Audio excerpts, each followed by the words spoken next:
Section 2. Fallacies. Chapter 4. 3 Basic Fallacies. Introduction. As we explained at the end of Chapter 3, the fallacies we take up in this chapter are basic because each stems from a violation of one of the 3 criteria.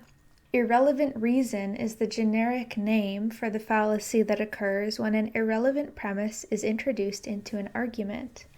Hasty conclusion is the generic name for the fallacy that occurs when the premises do not provide sufficient support for the conclusion. Finally, problematic premise is the generic name for the fallacy that occurs when a premise that is not acceptable is introduced into an argument. In our treatment of problematic premise, we also introduce 2 important instances of that fallacy: begging the question and inconsistency. These 3 fallacies are generic in the sense that each of the fallacies we discuss in the following chapters is a more specific instance of one of them. Irrelevant reason. The first fallacy in our catalog is irrelevant reason. You may find it referred to by its Latin name, non sequitur, which translates to "it does not follow." Example 2 in Chapter 3 was an instance of this fallacy. The fact that lives can be saved by the use of dialysis machines is irrelevant to the issue of lives saved or not by the 55 mile per hour limit, because the issue addressed in the argument is not how best to save lives, but rather the effects of the reduction of the speed limit on highway safety. In this context, the question of how many lives might be saved by dialysis machine does not address that issue. On that basis, we judge it irrelevant. We begin our treatment with a paradigm case of this fallacy. A member of Parliament in Canada once charged, in the House of Commons, that the Federal Department of Health and Welfare had been cooperating with the Kellogg Company in permitting the sale of a cereal, Kellogg's Corn Flakes, that had little or no nutritional value. Marc Lalonde, then the Minister of Health, seeking to rebut that charge, stated, "As for the nutritional value of cornflakes, the milk you have with your cornflakes has great nutritional value." The implication of this claim in this context is that Kellogg's cornflakes does have significant nutritional value. It is possible that Lalonde had a much stronger conclusion in mind. Maybe his view was that Kellogg's cornflakes has great nutritional value. But in setting forth this argument, we are required by the principle of charity, discussed in Chapter 1, to attribute to him the minimal statement that brings him into dialectical conflict with the opposing view. In interpreting an incomplete argument, we are obliged by the principle of fair play not to overcommit the arguer, as supplying the stronger implied conclusion would have done. We have thus reconstructed Lalonde's argument as follows. 1. The milk that one has with Kellogg's cornflakes has great nutritional value. Goes to A. Kellogg's cornflakes has significant nutritional value. In our view, this is a bad argument because the premise furnishes no support for the conclusion. The nutrient properties of milk have no bearing on the nutrient properties of cornflakes, even if the 2 are usually consumed together. To determine the nutrient value of any food, one needs to measure the value of the food itself, its supply of protein, carbohydrate, fat, and so on, and not the value of its companions. One way to see the irrelevancy here is to construct a counterexample, i.e., an argument with a different subject matter, but one that uses the same type of reasoning that is clearly bad. To illustrate the irrelevancy of Lalonde's reasoning, we construct these 2 counterexamples. 3. Salt has great nutritional value because the steak you sprinkle it on has great nutritional value. And 4. Water has great nutritional value because the soup powder you mix it with to produce soup has great nutritional value. In these examples, the premise clearly fails to support the conclusion because it is irrelevant to the conclusion. Lalonde's argument has the same pattern. In sum, Lalonde's premise is irrelevant to his conclusion, so the argument commits the fallacy of irrelevant reason. The charge of irrelevant reason, as indeed any other charge of fallacy, constitutes an initial criticism of the argument and may well solicit a response. Lalande, or someone who shares his view, could reject the criticism by showing how the premise, in conjunction with some as yet unmentioned assumptions, would support the conclusion. Alternatively, Lalande might persuade us that we had misunderstood his argument. Thus, when we make a charge of fallacy against an argument, we regard it as opening a critical discussion of some specific part of the argument, not as the definitive refutation of the argument. Here is a second example. Asked to write an essay addressing the question of UFO sightings and whether such phenomena should be taken seriously, one undergraduate argued as follows. 5. I think UFOs should be taken seriously. I really enjoyed the movie Close Encounters of the Third Kind. It made me stop and think about UFO phenomena because the movie is about UFOs that landed here on Earth and how people reacted to them. The writer seems to be citing the movie Close Encounters in support of the implicit claim that UFO sightings should be taken seriously. Note, to begin, that this conclusion is itself vague. It could mean any number of things, from funding research on UFOs to educating people about them to not laughing at people who take UFOs seriously. We discuss vagueness in Chapter 7. The problem with this argument is in the relevance of the premise to the conclusion. What goes on in movies is no evidence of what goes on in the world at large. In movies, human beings can fly, there is life on other planets, and tomatoes become killers. None of these cinematic occurrences are any evidence that such things happen in real life. A movie does not provide relevant evidence about what takes place in the real world. So the arguer's premise is irrelevant to the conclusion. The two identity conditions of this fallacy may be formulated as below. Irrelevant reason. 1. The arguer has put forth a premise as a reason for the conclusion, and 2. The premise, considered in conjunction with the other premises, fails to satisfy the relevance requirement. To suspect an argument of being guilty of irrelevant reason is one thing. To argue successfully for your charge of irrelevance is another. The boxed conditions are meant to guide you in the latter task. They tell you what you must do to show that an irrelevant reason fallacy has occurred in the argument under consideration. A word about condition 2. In the arguments we have considered thus far, there was only one premise. But condition 2 is important because, although relevance is a property that individual premises of the argument must satisfy in and of themselves, the determination of relevance cannot occur in a vacuum. The other premises must be taken into account. To illustrate how to use the boxed conditions, we will use the cornflakes example. Condition 1 is satisfied. Making the appropriate substitutions in that condition, we arrive at the following claim. Condition 1. Lalande put forth, the milk you have with your Kellogg's cornflakes has great nutritional value as a premise for his conclusion that Kellogg's cornflakes has significant nutritional value. It is obvious that condition 1 is satisfied. Condition 2, the premise is irrelevant to the conclusion. We must defend this claim, and we do so by replaying the line of reasoning set forth a few paragraphs back. The nutrient properties of milk, ellipses, companions. It is never enough merely to assert that the premise in question is irrelevant. To tip the scales of logic in your favor, you must justify your assertion. Otherwise, the situation remains a standoff. Your undefended claim that the premise is irrelevant against the arguer's implicit and likewise undefended claim that the premise is relevant. How can we satisfy condition 2? We turn to that difficult problem next. First, as we said above, relevance, unlike truth, does not inhere in each individual premise, but rather in an individual premise taken in conjunction with certain other items of evidence or information. Sometimes these will be tacit or unexpressed. Think of the sort of artificial case that makes for dramatic TV fare. The prosecutor asks, "Is the defendant left-handed?" The defense lawyer objects, "May the court please, Your Honor, that question is surely irrelevant."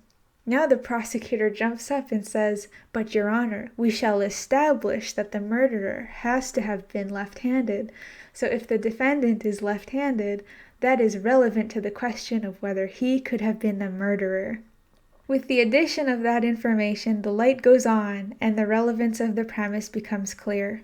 Sometimes, then, a charge of irrelevance may be prompted by the arguer's failure to complete his or her reasoning. When that missing piece is provided, the logical focus changes from the question of the relevance of the original premise to the question of the acceptability of the newly added relevance-supplying premise. But sometimes irrelevance occurs because the position has not been thought through carefully enough, and no additional premise with any plausibility at all can be found to supply relevance. Second, one way to test for irrelevance is to assign truth values to the suspected premise and conclusion. Truth value is a generic way of referring to the truth or falsity of a statement. Assigning truth values requires logical imagination. You must say to yourself, let me suppose that O is true. Does the truth of O suggest a truth value for T, the conclusion?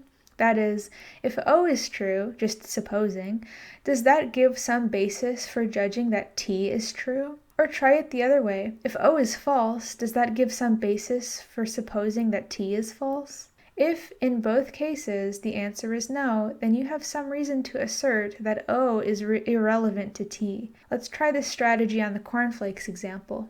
O equals the milk you have with your cornflakes has great nutritional value, and T equals cornflakes have significant nutritional value. Suppose O is true. Does that increase the likelihood of T's being true? No, for cornflakes and milk are two different and distinct food substances, each with its independent nutrient properties. Milk doesn't react chemically with cornflakes in such a way as to increase the nutritional properties of the cornflakes. Does O's truth increase the likelihood of T's falsehood? Not at all, for milk does not decrease the nutritional value of cornflakes any more than it increases it. Now suppose that O were false. What difference would that make to T's truth value? If milk were not very nutritional, that would neither increase the nutritional value of cornflakes, and so make T true, nor decrease it, and so make T false. The truth and falsehood of O and T, then, are totally independent. Hence, O is irrelevant to T. A second strategy for arguing irrelevance will emerge from consideration of the example we used in introducing the relevance requirement, example 2 from chapter 3. Recall that in that argument, which had to do with the new 55-mile-per-hour speed limit, the arguer stated, "There are more cost-efficient ways of saving lives, such as equipping every house with a smoke detector, or putting more dialysis machines in hospitals." We argue that this premise has nothing to do with the conclusion, which is just another way of saying it's irrelevant. But how to argue for this? The conclusion has to do with saving lives on the highway. The premise has to do with a much broader and, at any rate, different category, saving lives in general. The strategy here is to categorize the issue addressed in the suspected premise and then show that it is different from the one being addressed in the conclusion. We conclude our treatment of this fallacy with a classic case. In the early 70s, a doll being sold in toy stores all across North America was found to have the unsavory feature of allowing a small pointed spike to protrude if the head of the doll were removed, a feat that tests showed could be accomplished by infants. When parents discovered this danger, they complained to government agencies. Informed of these complaints, a spokesperson for the company that manufactured the doll stated, "All the legislation in the world isn't going to protect a child from the normal hazards of life." To begin, we identify the implied conclusion, which we take to be, it would be inappropriate to draft legislation seeking to prevent the manufacture and sale of such dolls. The premise is relevant to the conclusion only if we assume that the dolls in question fall under the category of the normal hazards of life. Admittedly, the category is rather broad and hard to define precisely, but one could classify as normal hazards things like busy urban streets, rusty nails left in planks, icy sidewalks, and roving dogs. Certainly, the bounds of that category would have to be stretched to include within it a plaything such as a doll, which, by its very nature, is not supposed to be dangerous. So although the spokesperson's claim is true, the premise is irrelevant to the conclusion. Global versus local relevance. Relevance, as we have been speaking of it thus far, might be termed local relevance, the relevance of an individual premise to a conclusion. But because conclusions themselves are located in a dialectical context, where there are multiple issues and competing points of view, there is another kind of relevance, which we shall call global relevance. A claim may be locally irrelevant to the conclusion as formulated, but yet be globally relevant to the issue that the conclusion addresses. We shall say more of this when we discuss red herring in Chapter 5. We turn next to the fallacy of hasty conclusion. Hasty conclusion. Even when the premises of an argument pass the relevance test, they may not provide sufficient support for the conclusion. When this happens, it is sometimes referred to as jumping to a conclusion. The conclusion itself is called hasty conclusion. You will also encounter the term hasty generalization, a special case of hasty conclusion in which a conclusion is drawn from an unrepresentative sample. We had an example of a hasty conclusion earlier, in Highly Disappointed's letter to Ann Landers. Consideration of additional examples will help to bring out the specific features of this fallacy. After visiting the Calgary, Alberta Zoo, a disgruntled tourist wrote this letter to the Calgary Herald. We arrived at the park gate at 7:25 p.m., at which time the cashier gleefully took our admission money. Upon entering the zoo and walking across the bridge, we heard the loudspeaker state that the zoo buildings were closing at 8 p.m., and that the zoo itself would close at 8:30 p.m. We went to the ticket counter and asked if we could get a pass for the following day. The answer was no. It is easy to see that Calgary is anything but friendly, but rather out to rake off tourists for all they can get. We can all sympathize with this tourist's disappointment and frustration. Let's assume the facts to be as reported. Still, this small example of life in Calgary can hardly justify the strong claim the tourist made. This one incident does not show that Calgary is anything but friendly, nor yet that Calgary businesses are out to rake off tourists for all they can get. To determine this, we would need a great deal more evidence about how tourists are treated at other tourist destinations and, indeed, other data about the zoo. The evidence here is much too limited to support the strong, and no doubt strongly felt, conclusion. Indeed, the evidence doesn't even allow us to draw any conclusion about the zoo and its policies. Perhaps this incident was atypical. Imagine a scenario of the following sort. The person at the ticket center was new to the job and didn't understand the zoo's practice of giving passes to people in this situation. In any event, this argument illustrates two common patterns of hasty conclusion: the use of anecdotal evidence and of unrepresentative samples. Anecdotal evidence. One typical form of hasty conclusion occurs when the arguer uses anecdotal evidence. Evidence is anecdotal as contrasted with systematic when it takes the form of recounting an experience, often in story form, of one person or a few people.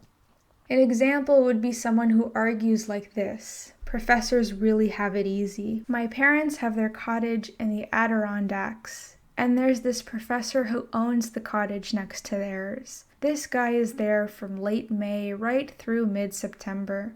Professors really have a pretty easy job, eh?" Let's suppose that the facts here are as stated and that the professor really is just loafing during the 4-month period. The conclusion drawn from this one incident goes far beyond its probative power. To draw a conclusion about how hard or easy professors have it, one must take a much more systematic approach. There is a difference between using a story to illustrate a thesis and a premise that has already been established, and using a story to prove a point. We refer to the latter situation when we allude to the dangers of anecdotal evidence. Unrepresentative sample. Another common way of coming to a hasty conclusion is relying on an unrepresentative sample. Sampling is a technique used by pollsters. It is a device for gathering information about an entire population from a small subset, a sample. A representative sample is one in which whatever features in the overall population deemed relevant to the issue at hand are represented in roughly the same proportion as these features are found in the population. A sample of students taking first-year courses at your university could hardly be considered representative of all students at your university, much less of students in general, because it excludes upper division and graduate students. Thus, such a sample would not be representative. Sidney Harris, a syndicated columnist, in an article entitled "Jogging is an Unnatural Activity for Human Beings," writes, "While exercise such as running is beneficial for the lungs and heart and the whole circulatory system, it is debilitating to the legs. That is why most physical fitness experts recommend swimming as the ideal all-around exercise, not walking or running, because in swimming the legs move easily through the surface and do not pound a hard surface. While walking may do more good than harm, in terms of total bodily welfare, I cannot believe that jogging is anything but a bonanza for the podiatrist and the orthopedic surgeons." Some medical specialists, indeed, have already begun to warn the public of the probable perils in jogging as a daily routine. Harris clearly believes, and would like his reader to believe, that jogging is not a good method of exercising, on the grounds that it is debilitating to the legs, and that specialists have begun to warn the public about the perils of jogging. The problem with this argument is the evidence that it fails to take into consideration. In this argument, the untapped evidence is of two sorts. First, there is no doubt that jogging leads to injuries in many cases. But in how many cases? How many in relation to the total number of joggers? Under what conditions do injuries arise under conditions of intelligent mileage? If only a relatively few joggers are injured, and then only when they try to run too far too soon and don't rest properly or run with inferior shoes, then Harris's evidence, while relevant, doesn't add up to a good case for his claim.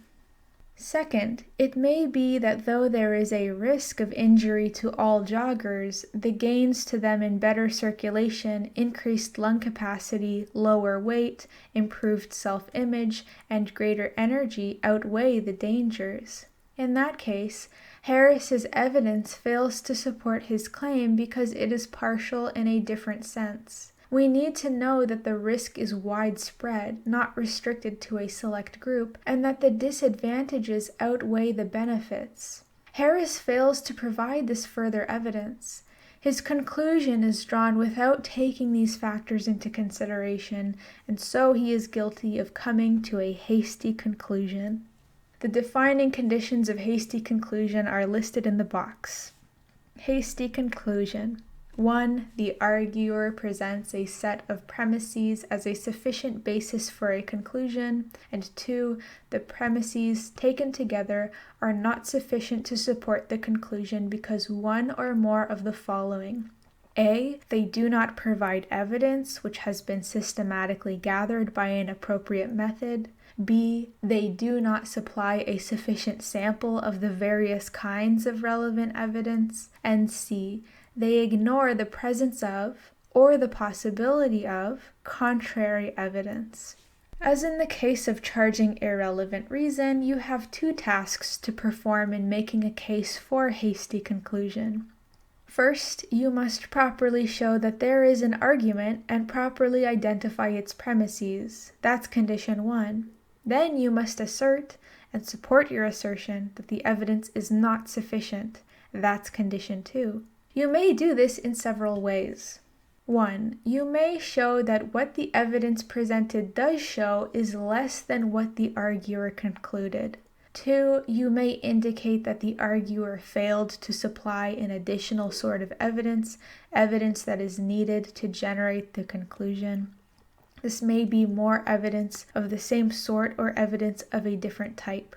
The onus, by the way, is on you to show that this type of evidence is needed. 3. You may argue that the arguer has ignored or overlooked evidence that weighs against the conclusion, and so the needed refutation of that evidence is missing. Whatever the case may be, it is never sufficient for you to merely assert that more evidence is needed. You must defend your assertion. Let's work an example showing how the two conditions are to be used. The following is a letter from another tourist, this one from Warren, Michigan. She is recounting her experiences during a visit to the area of Windsor, Ontario, which is just a quick trip across the Detroit River for Detroit area residents. She writes, "On January 28th, I entered your city to enjoy the winter countryside. Anticipating a day of relaxation and pleasure, I was driving along Cabana Road at a very slow and safe speed, keeping with the flow of the traffic, when an officer of your police force approached my car on foot. His vehicle was parked conveniently behind a pickup truck. He was pointing his finger at me. Both the passengers in my car and I were very frightened and thought that there must have been a crime or a health hazard in the area. No, he was flagging me down, not to warn me, since it was clear I was a visitor, but to issue a speeding ticket. It was evident that he didn't bother to check my driving record, 22 years without so much as a parking ticket. Yes, you do have a beautiful country, but your police force is using a speed trap on this road. For I had just pulled away from being ticketed when this officer was hailing another poor, unsuspecting motorist into his trap." We think the writer commits hasty conclusion. Condition 1 is satisfied. The writer advances two incidents as evidence that the Windsor police force is using a speed trap in that area. She feels that she was caught in the trap. And she cites the case of another poor, unsuspecting motorist who was also caught in that trap. Condition 2 is satisfied. This evidence is insufficient to conclude that the police force is using a speed trap. Why? First, we must clarify the term speed trap. A speed trap is a location where police officers hide in waiting for cars that are speeding. It often contains two additional ideas. First, the police enforce the limit strictly. They do not give the motorist anything. If you are going 35 miles per hour in a 30-mile-per-hour zone, you will be ticketed. Second, those who are ticketed are not local drivers, but others passing through the local area. Now, even if we suppose that these factors were in operation at the time of this incident, and that the writer was not exceeding the limit, to assume the latter, we must bypass pretty bad reasoning. These two incidents would still not be adequate evidence.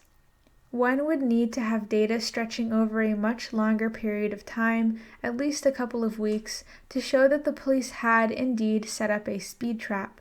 If, during that period, it turned out that only Americans who sped were ticketed, then the evidence would be much stronger.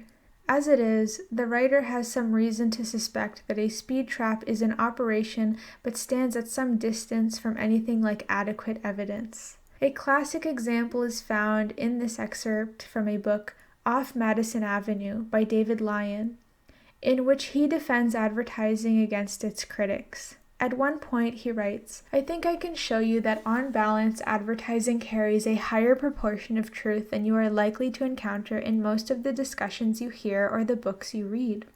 Consider the detergent commercial that you hate the most. You may, if you wish, question whether it actually does make clothes whiter than white.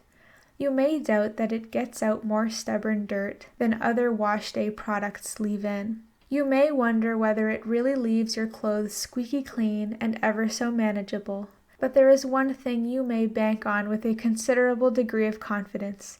It is a detergent. Doubt if you wish that Winston tastes good, but doubt not that Winston is a cigarette." Lyon's argument is weak. He claims to be showing that advertising carries more truth than most books and discussions. His lone premise for this claim is that advertised products do indeed belong to the product type which the advertisements assert they belong to. We don't doubt the premise is relevant, for it reminds us there is some minimal truth in advertising, but to establish the conclusion, he would have to show that there is even less truth in most books and conversations, and that he has not done. Indeed, Lyon ignores, in reaching his conclusion, the contrary evidence right under his nose, that most ads are guilty of puffery, inflated claims which are not literally true. The ratio suggested by his own analysis of the detergent commercial is 25%, one true claim for every 3 false ones. So he needs to establish that ordinary forms of speech and communication typically fall below this quotient. But he has not offered any evidence at all for that part of his argument. It seems clear that as humans, we have a built-in tendency to jump to conclusions on the basis of limited evidence. Sometimes we will get a notion into our heads, cast about for a few scant bits of evidence, and settle immediately into our position. We thereby promote intuitions and half-truths to the status of full and incontrovertible truths without bothering to consider and weigh the evidence. That's the idea behind the saying, "Don't confuse me with the facts." Or we reason from our own personal experience, anecdotal evidence, to draw conclusions that run far in advance of it. Or we ignore evidence. Sometimes we suppress evidence, or we simply fail to bring all the evidence to bear on the situation. We certainly only rarely hunt out evidence that goes contrary to our own predilections. Some of these tendencies may stem from our primitive heritage, when the world was simpler and also more dangerous. Strategies that may work perfectly well in an evolutionary setting, inference from a small sample, may well be disastrous in another. As arguers and reasonable people, we need to be sensible in our demands for sufficient evidence. There is no handy gauge that registers how much evidence is enough. The onus is on the critic to cite, in each individual case under scrutiny, specific ways in which the evidence put forward is insufficient. In effect, evidence advanced in an argument can be fairly challenged as insufficient only when the critic can cite some item of relevant evidence that would make a difference to the conclusion and has not been taken into account in the argument. Often, too, the argument can be retrieved and made immune from the hasty conclusion criticism by making a simple change in wording, by, for example, changing always to usually, in every case to in most cases, or entirely to partially. This kind of qualification may be all the arguer needs to make the point. In such cases, the critic needs to be aware of the minimal force of the hasty conclusion charged and can even suggest the qualification that would immunize the argument from the criticism. This advice can be turned around and put to good use when you are constructing an argument. You have no business thinking your opinion or claim is sufficiently supported until you have gathered enough evidence to answer reasonable challenges. You should be careful to qualify your conclusion so that its generality does not go beyond the limits justified by the evidence you have been able to assemble. These two moves, anticipating and trying to meet challenges, and qualifying the conclusion, will nip many a case of hasty conclusion in the bud. Local versus global sufficiency. What we have been speaking of is one very important kind of sufficiency, the sufficiency of the evidence embodied in the premises to support the conclusion. But, as was the case with relevance, there is another kind of sufficiency important in argumentation, one that stems from the dialectical nature of argument. We call this global sufficiency. Arguments typically occur in a dialectical setting, i.e., there are competing points of view on an issue, and the argument is an attempt to show that one of these views is correct or deserves allegiance. If your argument is to succeed in its attempt to persuade rationally, it is not enough merely to present the reasons or evidence that led you to accept its conclusion. You must also respond to competing points of view on the issue and to the reasons why others might resist your conclusion. You can identify alternative viewpoints and argue that they are defective or inferior to yours. You need to identify standard objections to your position and show how these objections fail. An argument that does not in some sense address these competing points of view, these dialectical matters, fails to satisfy the requirement of global sufficiency. If you can show that the arguer has failed to address such dialectical material, then you have shown that the arguer has not satisfied the global sufficiency requirement and therefore is guilty of hasty conclusion. In sum, when you are assessing an argument, you must consider how well it meets the requirements of both local and global sufficiency.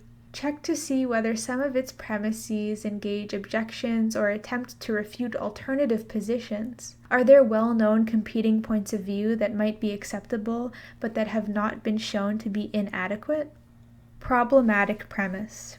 We have seen that the premises must satisfy the relevance requirement, and they must satisfy the sufficiency requirement. What more is there? Here the term sufficiency may be misleading. In one common sense of the term, if premises are sufficient, then you would think that's the end of the matter. However, what we mean by sufficiency is that the arguer has cited the appropriate types and amounts of evidence to support the conclusion. The relevancy and the sufficiency requirements both concern the relationship of the premises to the conclusion. But there are other criteria the premises must satisfy. One, acceptability, concerns the relationship of the premises to the audience. The other, truth, concerns the relationship of the premises to the world. We discuss the truth requirement first. The goal of many arguments is to establish that the way things are in the world shows the conclusion to be true and hence worthy of the audience's belief. For such arguments, it is clear that they must live up to their own standard. The premises must be true. But whether a given premise is true is not something that logic or the study of argumentation can help you to determine, except in very rare cases of what is called logical truth. And so we do not propose here to treat the truth requirement separately. If you find that a premise is false, that is an important criticism and could be a good reason to reject the argument. But such criticism is not logical in character, and as that is what we are especially concerned with in this text, we turn to that sort of criticism next. Whether or not the truth of the premises is at issue, if the premises are to move a particular audience along the route to the conclusion, they must be acceptable to the members of that audience. The perspective we take on acceptability is that of logic. Many audiences will find the sloppy and disordered argument unacceptable, preferring the well-written and the organized. These are matters of style, not logic. They need not affect the strength of the argument's support for its conclusion, i.e., its logical substance. What, then, makes premises acceptable from a logical point of view? The basic idea governing the logical acceptability of premises derives from the purpose of arguments. Their point is to provide grounds, the premises, to convince a reasonable person to accept a claim, the conclusion, that person originally questioned or did not accept. If the person questions any of the premises, then that premise will have to be either discarded or supported. Once challenged, an unsupported premise cannot be a reason for this person to accept the conclusion. Since we are hypothesizing that the argument is addressed to a rational person, then we can assume that the arguer will be obliged to deal only with reasonable questions and challenges. The arguer, then, has an obligation to respond to any reasonable doubt or question about the argument. Should there be a reasonable question about whether any premise should be accepted, then the arguer has a duty to supply an answer, i.e., a reason why the premise should be accepted. Thus, when an arguer uses as a premise of an argument a claim that he or she fails to defend when it should have been defended, the arguer has violated the acceptability criterion. Here is an example. In an article on the op-ed page of the New York Times on August 14, 1992, Carolyn C. described some historical and current problems in the state of California, while arguing that we've been dead before plenty of times, but we always get over it. One claim she made was, when Ronald Reagan became governor in 1996, he began siphoning money out of what was then the country's finest public education system. In reference to this claim, one might say, the writer doesn't prove that charge about Reagan, and that's quite an assumption to make about California's system. Surely in each case some evidence should have been provided. This makes it a case of problematic premise. Not every undefended claim makes an arguer guilty of this fallacy. Consider this claim about gun control made in a letter to Time magazine in November 1991. Guns don't kill people, people do, is a foolish argument. The range of firearms available in the United States market gives unimaginable killing power to just about anybody. In the context of the current discussion about guns and their availability, we'd have no problem accepting the premise, even though the arguer doesn't defend it. So when ought we, as the critical audience of an argument, accept its premises? Two considerations apply here, and they pull in opposite directions. On the one hand, the arguer's job is to persuade us, and so it is up to her to argue in defense of any premise she thinks we might not accept without a defense. On the other hand, we can't require that every premise be defended without getting into infinite regress. At some point, the arguer will have to produce as a premise a statement, and typically more than one, for which she provides no support. We call these the argument's ultimate premises. When we come to these ultimate premises, we must make a decision. Is it reasonable to accept these premises without support, or do we think the arguer ought to have provided some support for them? In the latter case, we are making a logical criticism of the argument. We have found an unsupported premise, or premises, that we feel ought to have been supported. In this case, we say the arguer has violated the acceptability requirement. We say a premise is problematic if it is introduced into the argument without defense and is unacceptable without this defense. Anyone who uses such a premise in an argument commits the fallacy we call problematic premise.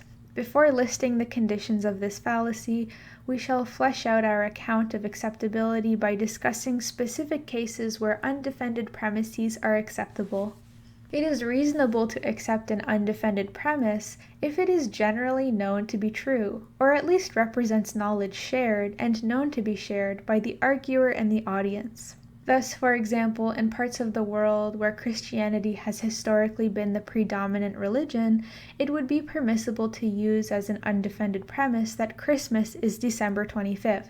In the United States, Central America, Japan, and Canada, you could assert, without needing to defend it, that the World Series is held in the fall, and in the United States, but probably not elsewhere, you could assert in an argument without defense that the first permanent colonists came from Europe. Even when the premises of an argument are in an area of controversy and not in the domain of common knowledge, there are a few situations in which the requirement that the premises be defended can be waived, and it would be reasonable for you to accept an undefended premise. These exemptions are listed in the box. Exemptions. 1. The premise in question has already been defended elsewhere, and all parties know this or could reasonably be expected to know it. 2. The arguer acknowledges that the premise needs defense and accepts the responsibility for providing that defense, if need be, later or on another occasion. And 3. The premise is offered for the sake of argument, in order to show what follows from it. The situations listed in the box are situations where the requirement to defend in face of a question is suspended, deferred, or transferred, not where it is done away with. The identity conditions for the fallacy of problematic premise are listed in the box. Problematic premise. 1. The arguer failed to present a defense for a premise offered in support of a conclusion, and 2, in the circumstances in which the argument is presented, there is some specific reason why the premise should not be accepted without a defense. We emphasize that to make a charge of problematic premise stick, you need to cite reasons specific to the particular argument in question. We have of necessity been discussing in general terms the sorts of situations where a premise ought to be defended. For any particular argument, unless you can give a specific reason related to that subject matter and that argument why the premise needs a defense, your charge will amount to no more than a general and unreasonable accusation that is itself problematic. Let us bring these conditions and the discussion leading up to them to bear on some examples. First, we examine the text of an argument. No man can be a total feminist because in order to be a total feminist, he has to know what it feels like to be discriminated against as a woman, and no man can have that experience. Here is our reconstruction of this argument. 1. No man can have the experience of what it feels like to be discriminated against as a woman. And 2, in order to be a total feminist, a man has to know what it feels like to be discriminated against as a woman. 1 and 2 pointing to 3, no man can be a total feminist. We have quarrels with both premises, a minor quarrel with the first and a more fundamental one with the second. The first comes close to the truism that no man can be a woman. Still, there are cases where women have had sex changes and become men, and so, as men, can report from direct experience what it was like to be discriminated against as a woman. Also, a man could masquerade as a woman in order to find out what it feels like to be treated as women are. This would be analogous to what John Howard Griffin did when he put black pigment on his skin and lived and was identified by others as a black person, an experience he reported on in his book Black Like Me. These two possibilities represent a minor objection to the first premise because it remains true that for most men, the experience of being discriminated against as a woman is inaccessible. As for the second premise, it is not clear that a man, such as one who is black or handicapped or homosexual, cannot have direct experience of what it is like to be discriminated against in respects that are sufficiently similar to what a woman experiences to permit him to be a total feminist, that is, to sympathize totally with women. Moreover, it is possible that some men, perhaps not many, who have never been discriminated against themselves, are nevertheless sufficiently sensitive and imaginative to have all the sympathy with women needed to make them total feminists. Our verdict, then, is not that the second premise is false, but that it is pretty controversial. It may be true, but it needs some support to refute or block the points we have made. This is why we call this argument as it stands guilty of problematic premise. Our second example comes from a letter to the editor of the New York Times about smoking. The arguer claims that since smokers die sooner than non-smokers, and since there are so many smokers, smokers actually save taxpayers vast sums of money in Social Security and Medicaid benefits. In support of his two premises, he writes, "Recent news stories tell us that 33% of all Americans smoke. An actuarial study by State Mutual Assurance Company concluded that a healthy non-smoking 32-year-old man can expect to live 7.3 years longer than a healthy smoking 32-year-old man." Should we accept these premises? If we seriously want to challenge their truth, we have to do a good deal of work. We have to look up the studies, check their methodology, and possibly repeat them ourselves. Is the effort worth it? There is no particular reason to question the claim that this data was reported or that it was reliable. Furthermore, even if the figures are on the high side, the conclusions drawn from them, that smokers in America die earlier than do non-smokers, and that the earlier demise of the smokers saves significant amounts in Social Security and Medicaid benefits, would still be warranted. So while we might challenge the strict accuracy of the arguer's figures, we have no basis for a charge of problematic premise here. The argument, as it stands, does commit hasty conclusion. We will leave it to you to figure out how, if you haven't done so already. This concludes our discussion of problematic premise. We now turn to two important variants on this fallacy. Variations of problematic premise. Begging the question. We shall be presenting our treatment of a variety of common species of the three basic types of fallacy: irrelevance, insufficiency, and unacceptability in chapters 5 through 9. Two exceptions, the fallacies called begging the question and inconsistency, will be treated here because they are paradigm instances of arguments where the acceptability requirement is violated. As we have said, arguments come into being against a background of controversy and lack of consensus.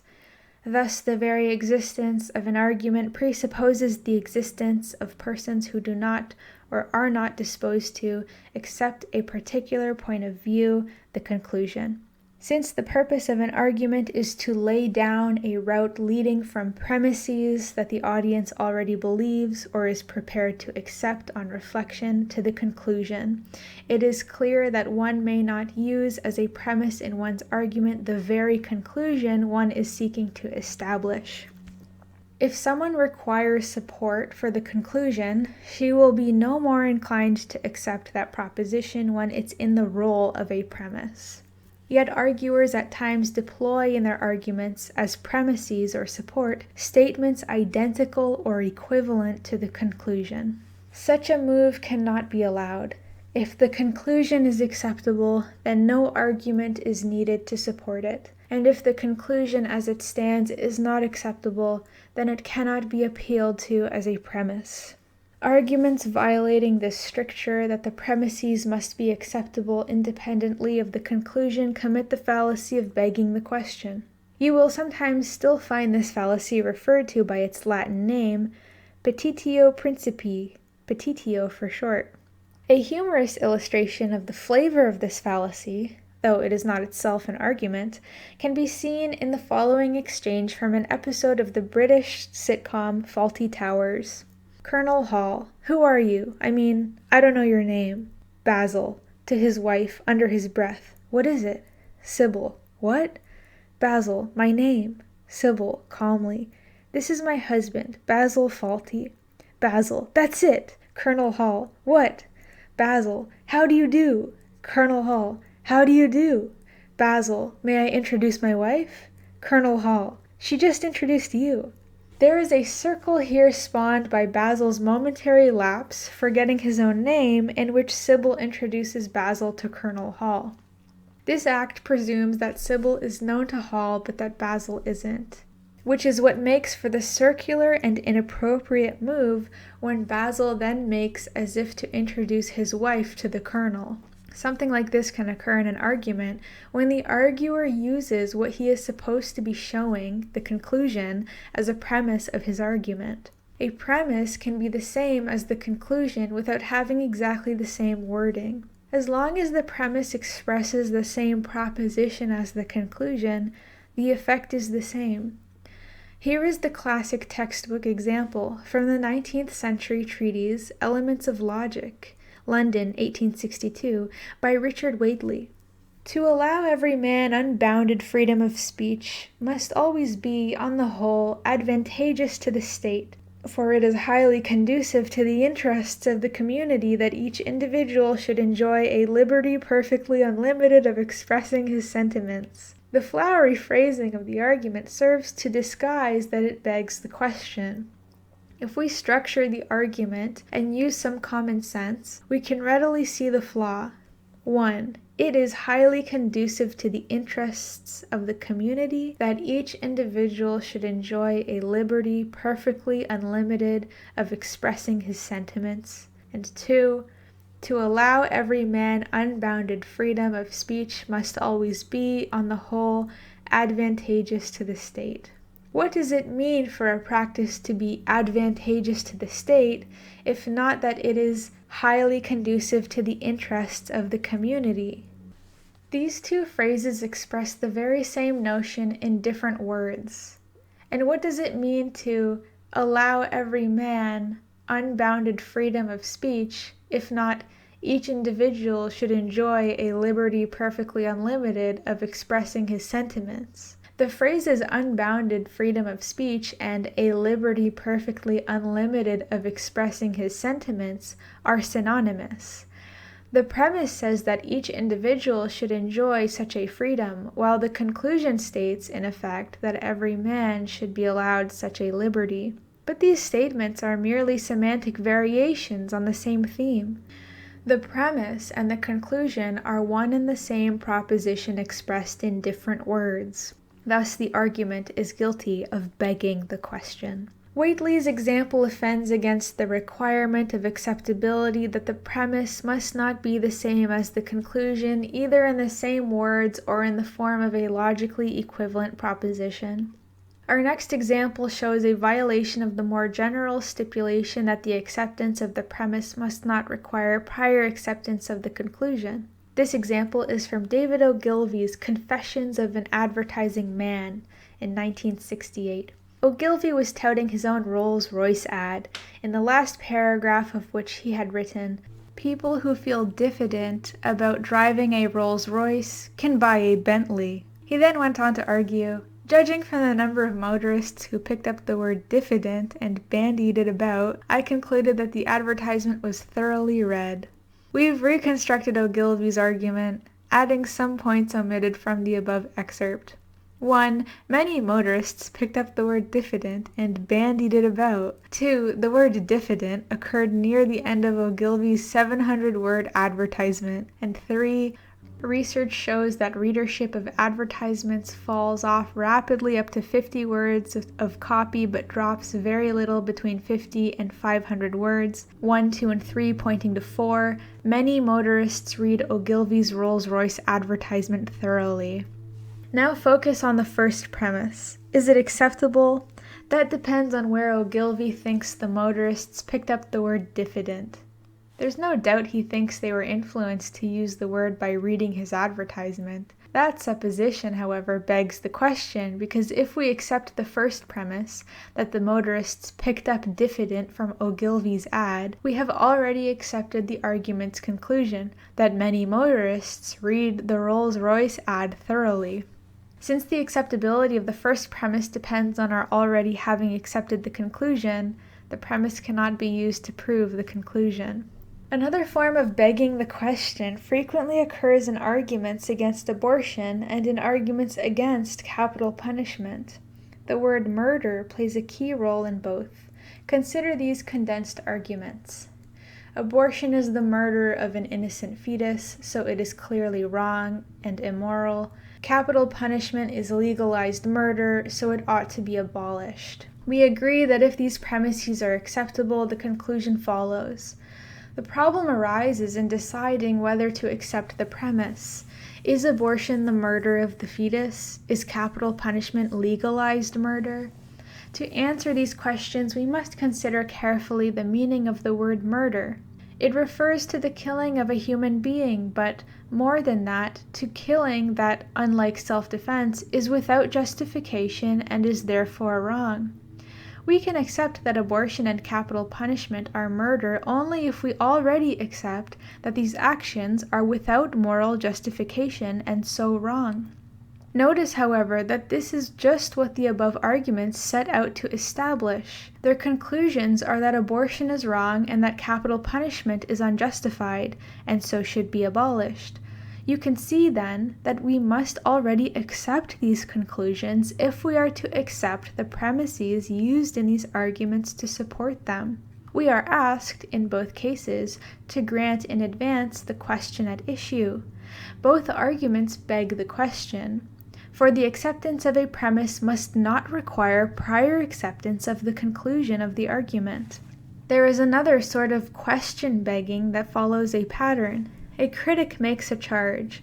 The respondent replies to the charge by asserting a more general claim which, if true, would falsify the critic's charge. But the claim cannot be accepted until we know on other grounds that the critic's charge is false. For example, accused of plagiarism, a student defends herself by saying, "I am not a cheater. I never cheat." This claim may be true, but in this context, it is not acceptable because that she never cheats is just what has come into question, and so it cannot be used as a premise to defend the conclusion that she was not in this case guilty of plagiarism. Here's another example. The mystery writer Mickey Spillane once defended his book, The Erection Set, against a charge of being pornographic by arguing, in the first place, I wouldn't write pornography because it doesn't sell. If he means to defend as a conclusion the statement that the erection set isn't pornographic, and to support the conclusion with the assertion I wouldn't write pornography, it is clear that his argument begs the question because to accept his premise, we must already have accepted the conclusion. One does not beg the question if the general claim introduced to rebut a specific charge is argued for on further independent evidence. So, for example, our friend accused of plagiarizing could avoid begging the question by giving lots of evidence that she is not a cheater, evidence that is entirely independent of whether she plagiarized in the case in question. This would not be the strongest kind of case against the charge, but it would not, with that addition, be guilty of begging the question. We can now summarize begging the question and present its conditions. There are two species to be recognized. In one, the premises contain the conclusion, either expressed identically or stated in a logically equivalent form. The first version of the fallacy is usually found in long compound arguments. The question-begging premise tends to occur in a subordinate argument. The conclusion it begs is one or more steps removed. In the second kind of begging the question, the guilty premise is plausible or reasonable only if one already accepts the conclusion. The acceptability of the premise depends on our first accepting the conclusion it is being used to defend. The box states the conditions of the fallacy of begging the question. Begging the question. 1. A claim is offered in an argument as a premise in support of a conclusion. And 2, the claim is A, equivalent in meaning to the conclusion, or B, in the context of this argument, acceptable only if the conclusion has already been accepted. We tend to beg the question in our own arguments and overlook it in the arguments of others when we are dealing with issues whose truth strikes us as self-evident. It is difficult to think of reasons for a claim that seems obvious on the face of it. Hence, we end up repeating the claim in different terms when we try to argue for it, or using premises that, of course, show it to be true because they presuppose its truth. The message should be clear. When dealing with matters close to your heart that seem ever so true to you, be on your guard against question-begging reasoning. When you develop your case to show that this fallacy has occurred, your first move should be to identify the conclusion and the offending premise. Your second move is to show 1. That the premise and conclusion mean the same, or 2. That in this instance, the premise cannot be accepted unless the conclusion is accepted first. Inconsistency. Without trying to pinpoint the notion exactly, let's talk for a moment about inconsistency. On the one hand, it is debilitating. Psychological experiments have shown that when subjected to inconsistent treatment by researchers, laboratory animals get so frustrated that they become inactive. Human beings react in the same way. You have probably experienced the frustration of coping with inconsistent demands from parents and teachers. Given the erratic way in which we humans form our beliefs and the sometimes impulsive ways in which we act, it is not surprising that we hold inconsistent beliefs and act in ways that are inconsistent with what we have preached. Another complication is the fact that we sometimes change our minds, whether as a result of careful review of the evidence or because of the sheer force of a more attractive opinion that comes along and captures our fancy.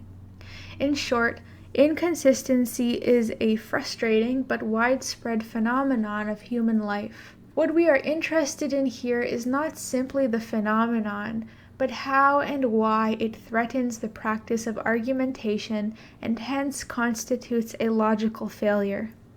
Consistency plays a crucial role in argumentation. We may view a good argument as laying down a rational route from premises to conclusion.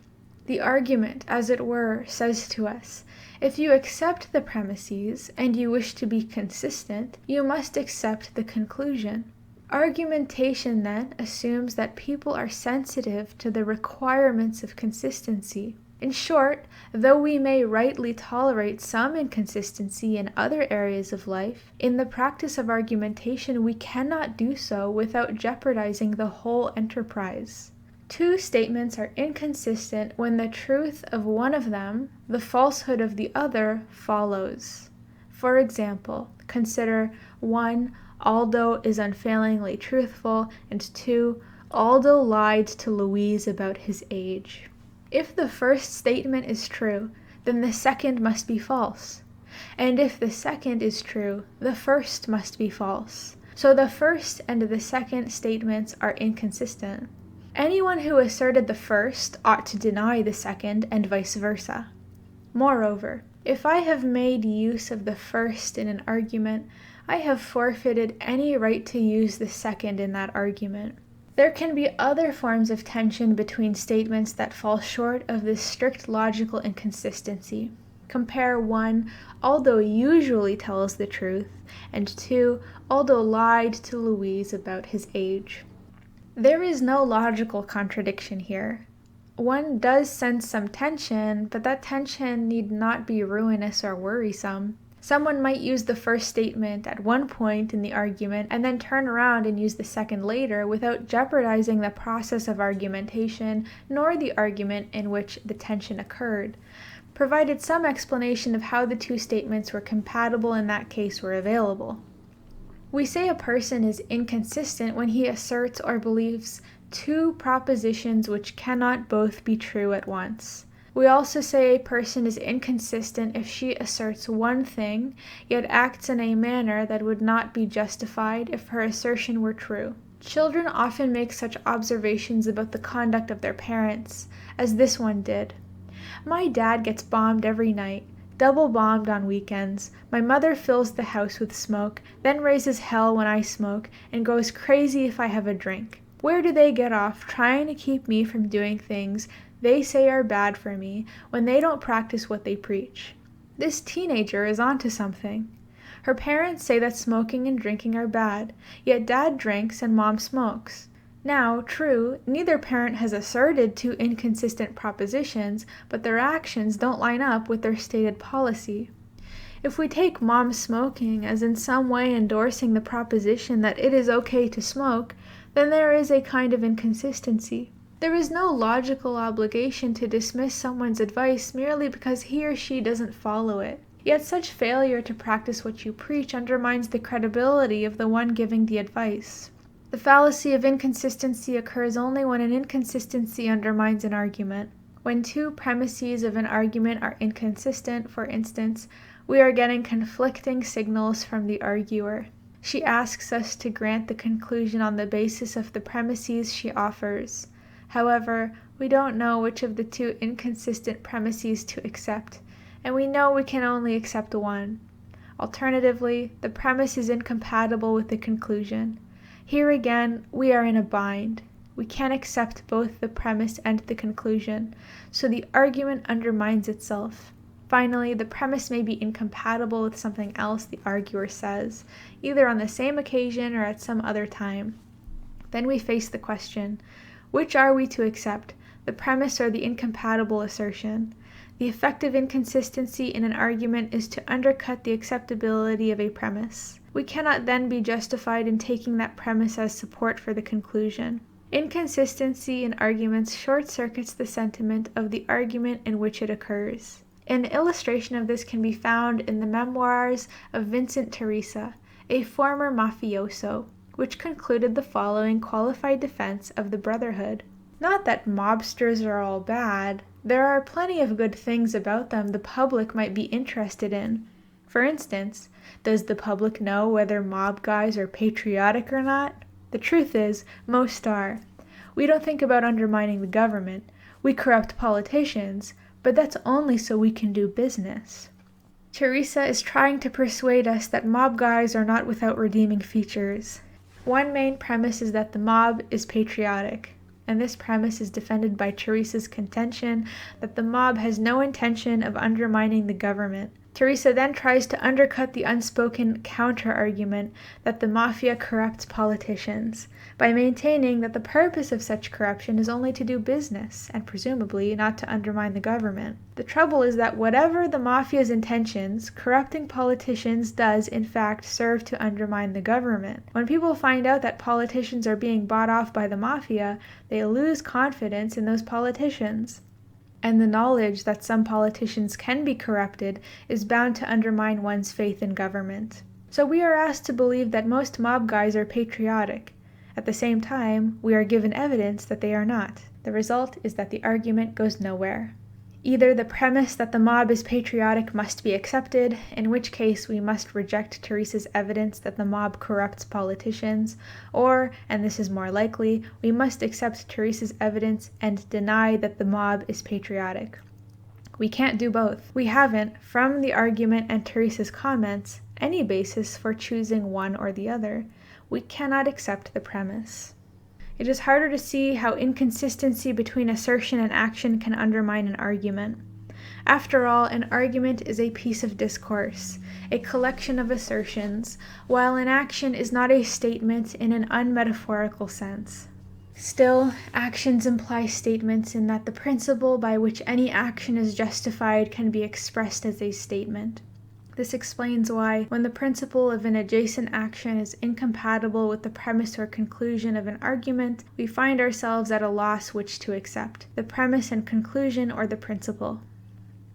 A good example was cited by Trudy Gouvier in an article in the Informal Logic newsletter in June 1981.